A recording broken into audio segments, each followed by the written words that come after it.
민호 씨, 오늘 아침 출근길에 환율 전광판 보셨나요? 1560원이라는 숫자가 빨간색으로 깜빡이는데 지하철 안의 공기가 평소보다 훨씬 무겁게 가라앉아 있더라고요. 사람들의 표정에서 느껴지는 그 막연한 불안감이 마치 거대한 안개처럼 우리 사회를 덮고 있는 기분이었어요. 경제가 흔들리면 우리 마음속의 안전장치도 같이 무너지는 것 같아 참 마음이 무겁습니다.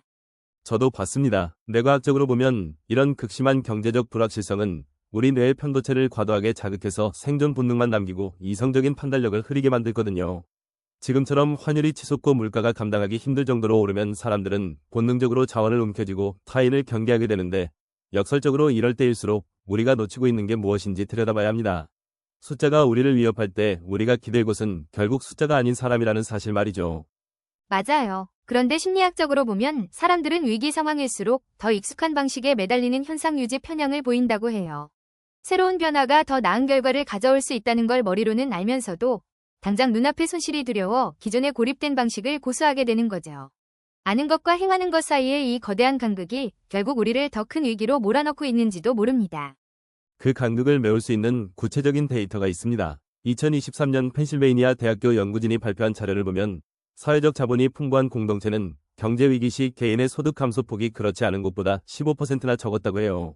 이건 단순히 기분 좋은 이야기가 아니라 서로를 믿고 정보를 공유하는 관계망이 실질적인 경제적 방어막 역할을 한다는 증거입니다.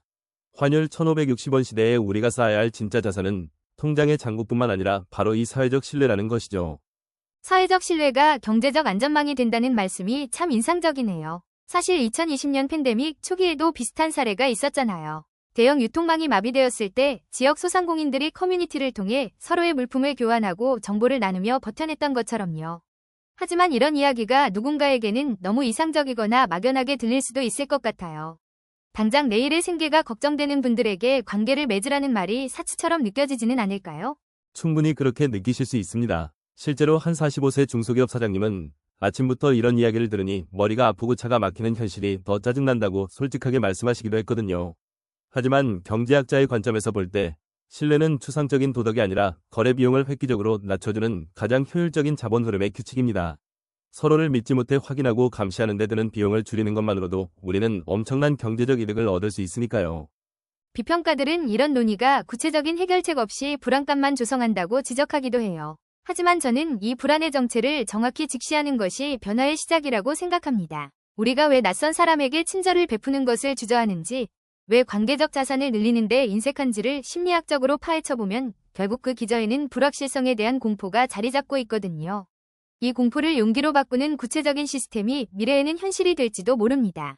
미래학자들의 예측을 들어보면 그 모습이 꽤 구체적이고도 서늘합니다. 10년 뒤인 2036년에는 환율이 2,000원대를 위협하고 주가지수가 폭락하는 초인플레이션 시대가 올 수 있다고 하는데요. 이때는 단순히 돈이 많은 사람이 아니라 AI가 측정한 사회적 신뢰 점수가 높은 사람이 살아남는 사회가 될 것이라고 합니다. 개인의 긍정적인 상호작용과 지역사회 기여도가 실시간으로 데이터화되어 공공서비스 혜택이나 대출금리를 결정하는 기준이 된다는 거죠. AI가 우리의 관계를 평가하고 점수를 매긴다는 설정이 28세 대기업 사원 같은 젊은 층에게는 꽤 현실적인 공포로 다가오는 것 같더라고요. 내가 오늘 베푼 친절이 10년 뒤 나의 건강보험료를 낮춰주거나 주택담보대출 이자를 감면해주는 실질적인 이익으로 돌아온다면 관계는 더 이상 선택이 아닌 생존의 필수 조건이 되겠죠. 지금 우리가 실천하는 낯선 친절이 미래의 나를 구하는 가장 확실한 투자 상품이 되는 셈입니다. 맞습니다. 2036년의 시나리오를 보면 매월 일정 시간 이상의 지역 커뮤니티 봉사나 긍정적 상호작용 기록이 사회적 배당으로 환산된다는 내용이 있어요. 지금은 자발적인 선행이지만 미래에는 이것이 사회적 연결망에서 고립되지 않기 위한 최소한의 장치가 될 수 있다는 뜻입니다. 63세 은퇴 준비자분들이 느끼는 막막함도 결국 이 관계적 빈곤에 대한 두려움에서 기인하는 경우가 많은데 이를 해결할 열쇠가 바로 지금 우리 손에 있습니다. 결국 우리가 오늘 이야기한 모든 것의 핵심은 마땅히 베풀 힘이 있을 때 주저하지 말고 그 손을 내밀라는 것이네요. 역사적으로 봐도 공동체가 붕괴할 때 가장 먼저 사라지는 것은 친절이었고 공동체가 다시 일어설 때 가장 먼저 회복된 것도 타인에 대한 믿음이었습니다.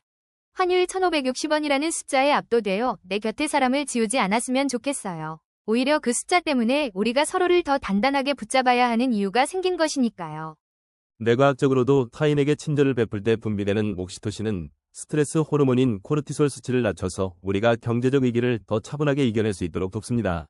친절은 남을 위한 것이기도 하지만 가장 먼저 나 자신의 뇌를 보호하는 강력한 약입니다. 오늘 하루 엘리베이터에서 만난 이웃에게 건네는 작은 인사 하나가 10년 뒤 여러분의 사회적 신뢰 자산을 결정하는 첫 번째 데이터가 될 수 있다는 사실을 기억하셨으면 합니다. 경제적 어려움 속에서도 우리가 잃지 말아야 할 것은 결국 사람을 향한 따뜻한 시선이군요. 오늘 방송을 들으신 분들이 퇴근길에는 전광판의 환율 숫자보다 내 옆에 서 있는 사람의 지친 어깨를 먼저 봐주신다면 좋겠습니다. 우리가 서로의 싱크홀을 메워주는 관계적 안전망이 될 때 어떤 경제적 파도도 우리를 완전히 무너뜨리지는 못할 것입니다. 그것이 바로 우리가 꿈꾸는 진정한 의미의 정픽이 아닐까 싶네요. 숫자는 변하지만 사람의 가치는 변하지 않습니다. 아니, 위기의 순간에 그 가치는 오히려 폭등하죠. 지금 여러분이 가진 관계적 자본을 아끼지 마세요. 그것이 2036년에 여러분을 지켜줄 유일한 실물 자산이 될지도 모릅니다. 오늘 준비한 이야기는 여기까지입니다. 여러분의 오늘이 숫자보다 따뜻한 관계로 가득 차길 응원하겠습니다. 네, 오늘 저희가 나눈 이야기가 여러분의 마음속에 작은 파동을 일으켰기를 바랍니다. 성경 잠언에도 이런 구절이 있죠. 내 손이 선을 베풀 힘이 있거든 마땅히 받을 자에게 베풀기를 아끼지 말라. 이 오래된 지혜가 2026년에 우리에게 가장 필요한 경제 지침서가 아닐까 생각하며 오늘 방송 마칩니다. 지금까지 지훈이었습니다. 민호였습니다. 감사합니다. 마지막 한 줄. 내 손이 선을 베풀 힘이 있거든 마땅히 받을 자에게 베풀기를 아끼지 말라.